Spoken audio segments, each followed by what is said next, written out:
Welcome back everyone. In this lecture, we will see how to construct the finite dimensional irreducible representations of SLN plus 1 using some abstract ideas. So, these ideas actually are very important because these ideas can be generalized to other semi-simple Lie algebras. So, we will introduce what is called these Verma modules, but before that let us see what is the motivation behind them. So, let us recall the result that we proved so far. So, if I start with lambda being dominant weight, then we constructed this V of lambda. So, which is the finite dimensional highest weight representation associated with lambda, highest weight representation associated with lambda. The most important properties of this V lambda, let us summarize them. So, it is generated by some single vector. So, basically it is a cyclic module. So, V of lambda is generated by UG V lambda. So, G is being SLN plus 1, and then we always use the notation that we developed earlier. So, n minus will be the negative part. So, we already know that this is exactly equal to un minus applied on this V lambda. So, then this V lambda satisfies the following properties. This V lambda has h weight lambda. That means h V lambda is equal to lambda of h V lambda for all h in h. So, this is the first thing. The second thing, when you take element x from n plus, which is the positive part of the Lie algebra, then x V lambda is equal to 0 for all x in n plus. So, these two properties are most important properties for this finite dimensional irreducible representations that corresponds to the dominant weight lambda. So, now one can actually just take these two important relations that are happening, and then we can actually try to see whether this can be imposed, only these two relations can be imposed, and then get some universal construction out of it. So, that is what actually Verma thought about, and then he defined some modules, cyclic modules, defining using only these two relations. We call them as Verma modules nowadays. Okay. So, let me make very precise definition. So, maybe I will actually define a terminology called standard cyclic module associated with weight lambda. So, then we will be able to actually convince, so what will be the Verma module. So, basically Verma module, the universal standard cyclic modules associated with lambdas. So, in the construction of Verma module, you can see that these two relations, so these two relations do not see anything about lambda being dominant. So, basically as long as lambda being some weight, that means it just more generally element of some h star. So, that is good enough to define these two relations. So, that is why we start with element of h star. So, let us say for lambda in h star. So, we want to define standard cyclic module associated with this lambda.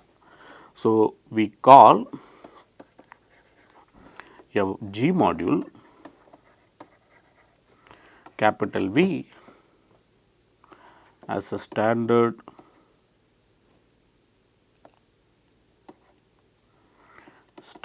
cyclic module associated with lambda if the following are satisfied. V is cyclic, so it is generated by some V, where this V must be actually weight vector corresponding to the weight lambda. So, V comes from, this is non-zero vector, comes from let us say V lambda. So, this is same as saying that h V is lambda of h V for all h in h. So, this is the first condition. The second condition says x v is 0 for all x in n plus. If you have a cyclic module which is cyclically generated by a lambda weight vector which is actually killed by n plus action, then we call that module V standard cyclic module and that vector V to be maximal vector. So, these are all the terminologies that is used by Humphreys in his book. So, we will follow those terminologies. So, we call this V is a maximal vector, of course, of weight lambda. Okay. So, if we have a cyclic module satisfying these properties, then we call that module standard cyclic module, which is generated by a maximal vector V. So, now we are interested in actually constructing something universal. Okay. So, how do we actually kind of take these two relations and then impose them to get a cyclic module? So, if you think about it, one way to go about it, because the representations of G are in one-to-one correspondence with the representations of UG. So, there is no big difference, like any representation of G can be thought of representation of UG and vice versa. So, it is enough to actually construct representation of UG, but it is not difficult to see cyclic UG modules are in one-to-one correspondence with left ideals of UG. Okay. So, what I mean by that, okay, here is the construction of Verma module. Of course, Verma module associated with the weight lambda. Okay. So, how do you construct? So, let us fix this lambda in H star. So, this is just a weight. So, then you look at this universal mapping algebra UG. So, now we are interested in constructing this cyclic module generated by some weight vector V lambda. So, then what you do, you simply take left ideal generated by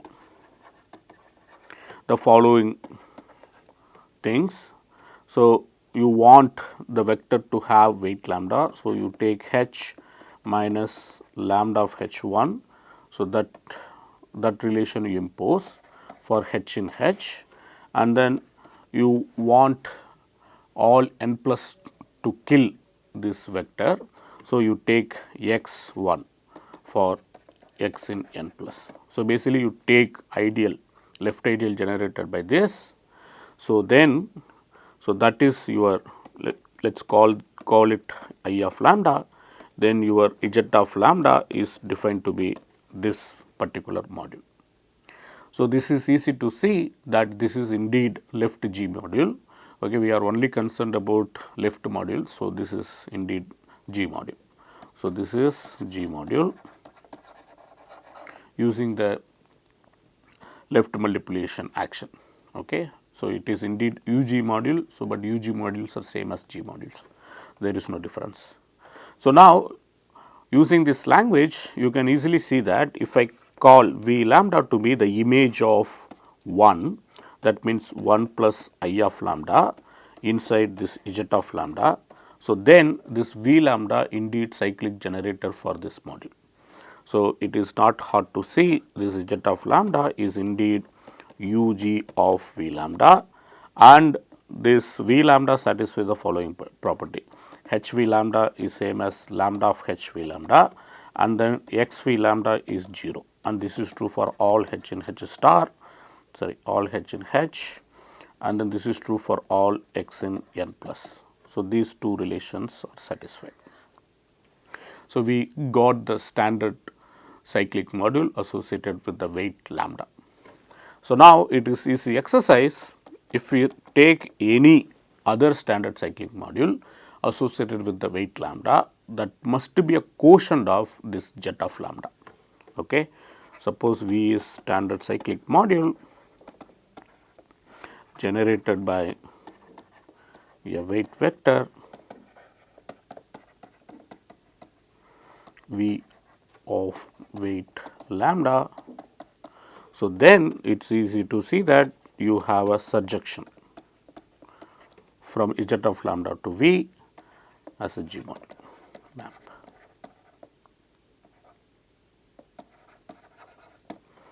Okay. You just simply send V lambda to V, then that actually defines a map from Z lambda to this V, and it is a surjective map. Okay. So, that is why we are calling this Z of lambda as the universal standard cyclic module. So, but in the literature they are also called Verma modules. Okay. This is indeed universal standard cyclic module, because Verma introduced in his thesis. So, we call them Verma modules. So, now once we define this standard cyclic module, then the following properties are immediate. So, let me actually state them. Okay. So, here is the proportion. So, let V be a standard cyclic module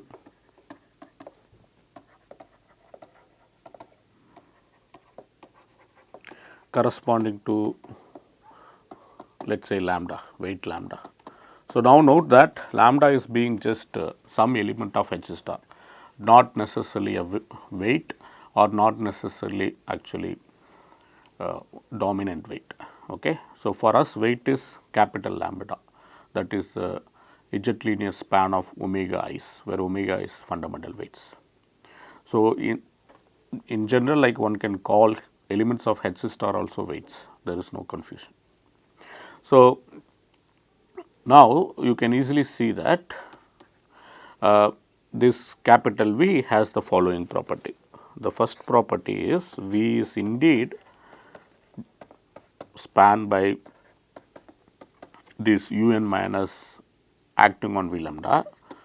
So, if you use PBW basis, then it is exactly equal to some y beta 1 r 1 etc. y beta n r n applied on V lambda, where r 1 etc. r n, they are all non-negative integers. Note that this beta 1 etc. beta n, so they are ordered tuple, okay, ordered positive roots. So, that is the notation we have been using, and this y beta is indeed is the span of this basis element of this G beta. So, this is inside G beta. So, indeed G beta is the span of y beta. So, this is the notation that we are using. So, now it is clear that if I start with V lambda, which has the weight lambda, if you keep applying this y betas, then the weight of that will go down by that corresponding beta i's. Okay. So, in particularly the weight of capital V is contained in lambda minus r 1 beta 1 plus etc. plus r n beta n, where r 1 etc. r n, they are all non-negative integers. And note that this is same as saying this is actually exactly equal to, if you write it in terms of simple roots, which is alpha i's, then this is exactly lambda minus q plus, where q plus is nothing but z plus span of alpha i's, where I range from 1 to n. So, this is the behavior that actually you have it for the irreducible modules. Okay. Same behavior is actually is there for standard cyclic modules. So, now it is easy to see that for any mu in this weight of V, we have the dimension of V mu is finite. So, that is because, so the dimension of V mu can be calculated using the basis that comes from this spanning set, where we have this y beta 1 power r 1 etc. y beta n power r n dot V lambda. So, because of that we can easily see that there will be a spanning set theoretically coming from these PBW type bases applied on V lambda. Okay. So, in particularly what will be V mu?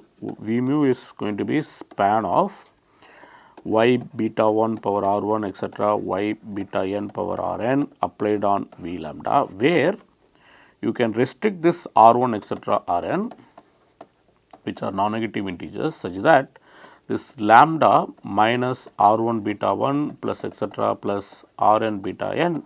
So, this is the corresponding weight of this word. So, that should be exactly equal to mu. Okay. So, this vector has this weight. So, once the vector weight matches with mu, then you can take those elements and then span it, then you get V mu. And this number, okay, the number of tuples, so the number of tuples r 1 etc. r n such that lambda minus mu equal to r 1 beta 1 plus etc. plus r n beta n. So, this number is indeed finite. So, because of that we can see that dimension V mu must be finite. Okay. So, this is just comes from some general observation. So, now if you actually consider other weights, okay, so you can see that the only weights that actually can survive, that should be smaller than lambda. So, what will happen to other weights? Okay, if I take this space, okay, let us look at this dimension.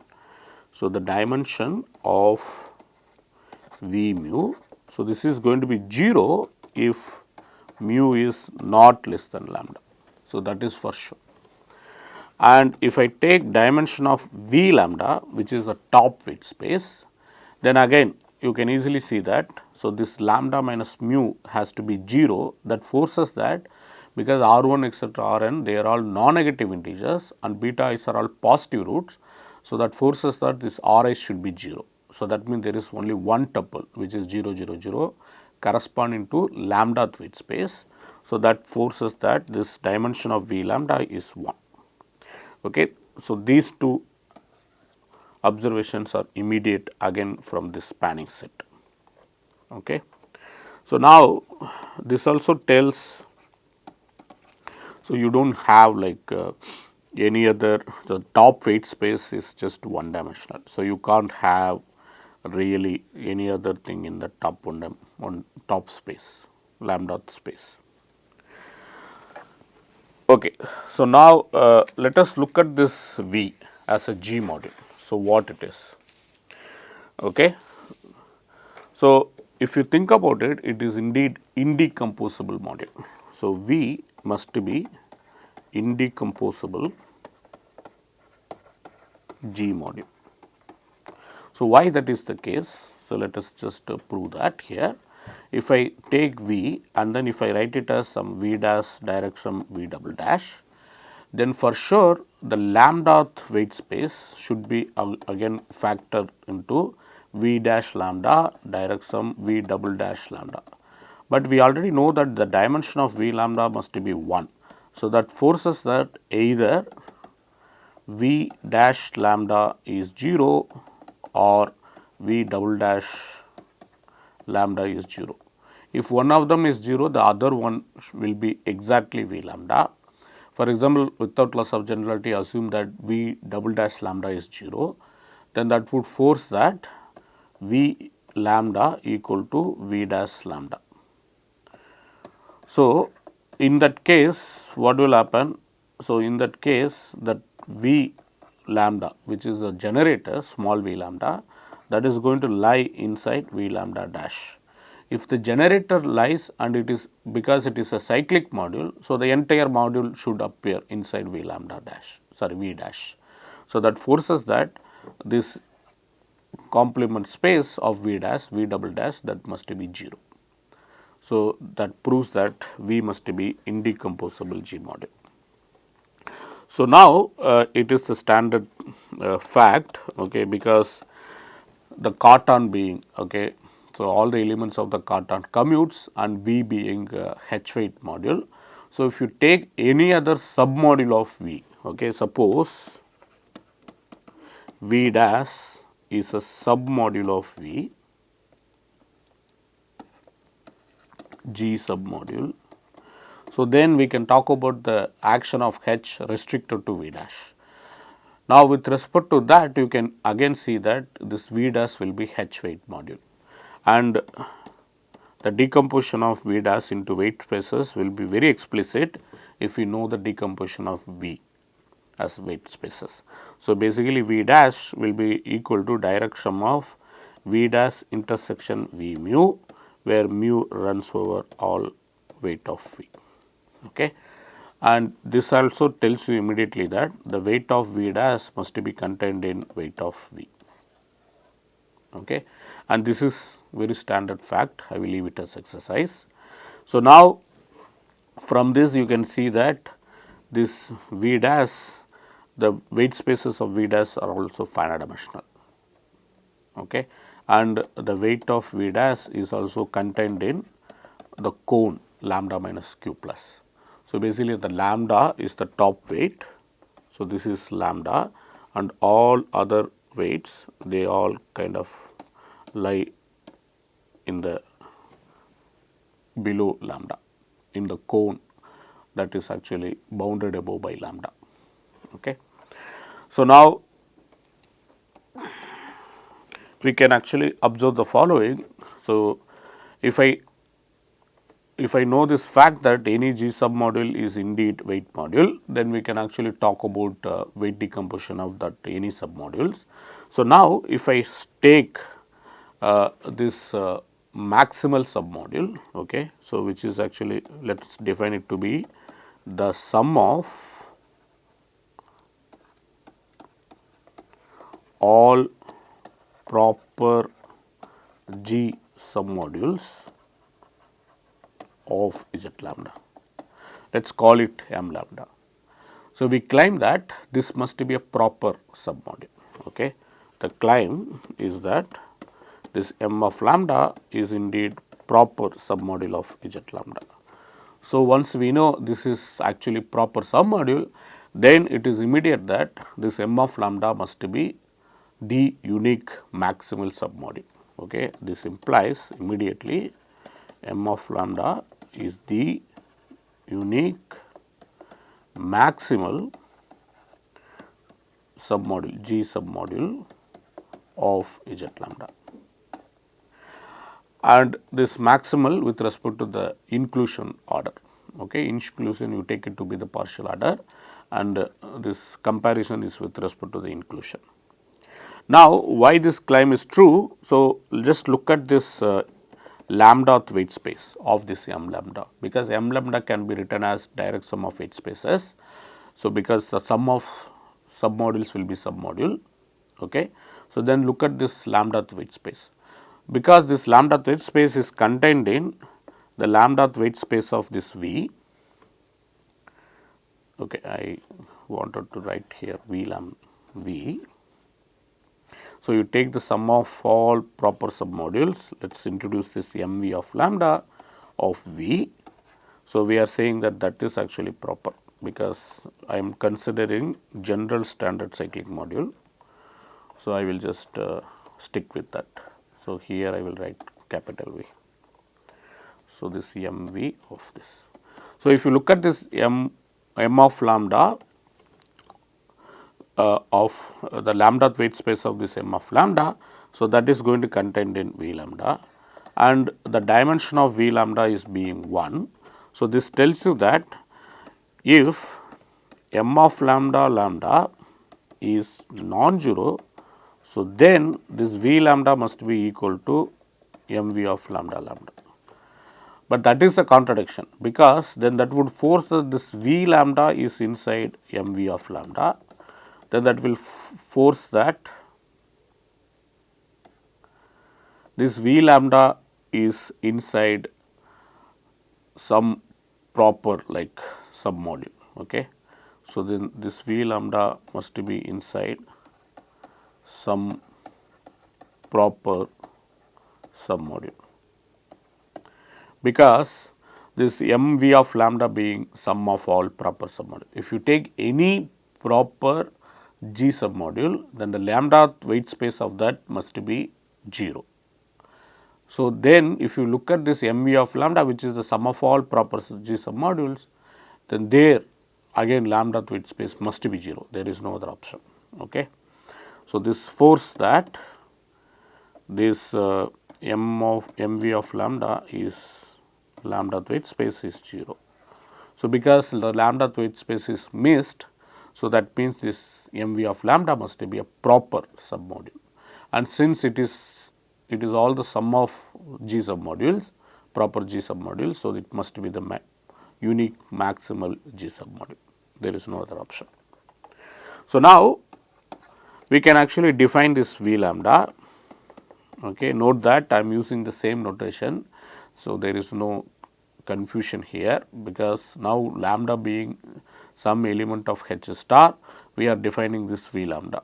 So, when lambda is dominant, we will actually prove that V lambda must be finite dimensional irreducible module. Then it must be, we already proved that there is only one highest weight representation associated with lambda, okay, of finite dimensional irreducible highest weight representation associated with lambda. So, that means this will, when lambda is dominant, it will coincide with, or it will become isomorphic to the module that we constructed before.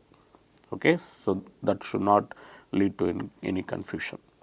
So, now you take this V lambda to be, okay. So, you can see that the Z of lambda is also standard cyclic module, associated with the weight lambda. So, then we can actually take this M Z of lambda, so to be M lambda. Okay. So, then V of lambda is defined to be Z of lambda modulo this M lambda.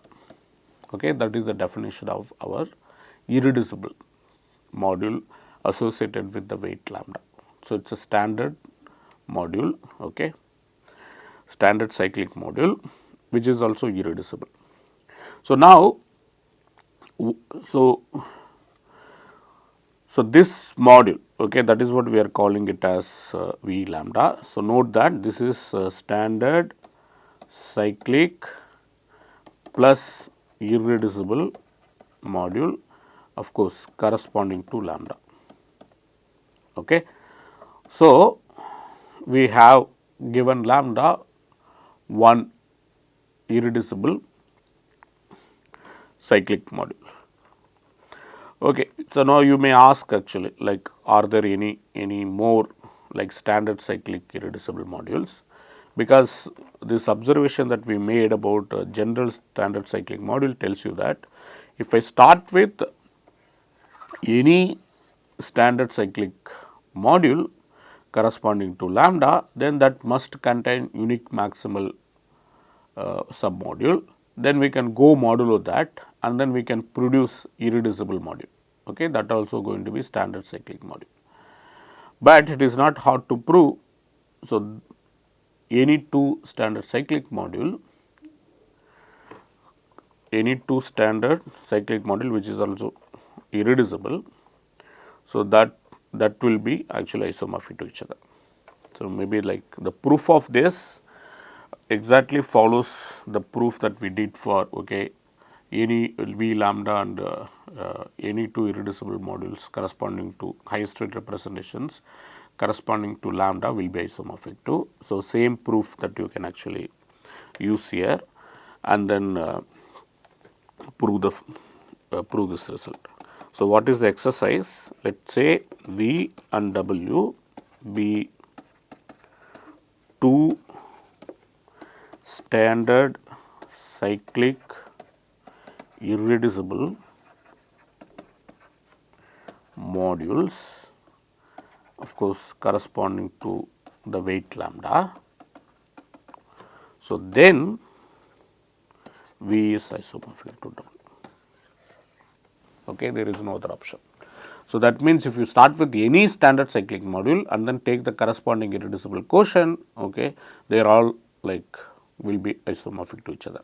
So, that is why we will be only focusing on this particular quotient. So, which we call it the standard cyclic irreducible module. Okay. So, this is the standard cyclic irreducible module corresponding to lambda. So, this is the model that we will be always working with. Okay. So, what is the hint here? The hint is you take again V direct sum W. Look at this V W, where V and W are generators of V and W respectively. Then look at cyclic module generated by this. Then you can prove this is again standard cyclic. Okay.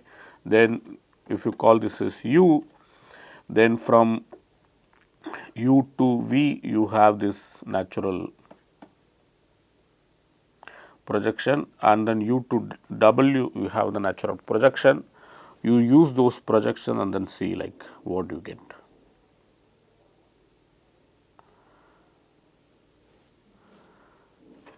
Okay. So, now we will be only focusing on these V lambdas.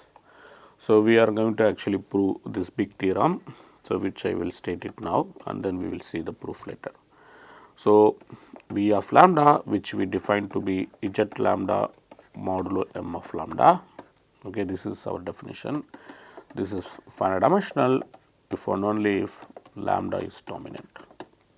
So, in particularly whenever lambda dominant, so V lambda become finite dimensional irreducible module and it is naturally isomorphic to the module that we constructed earlier.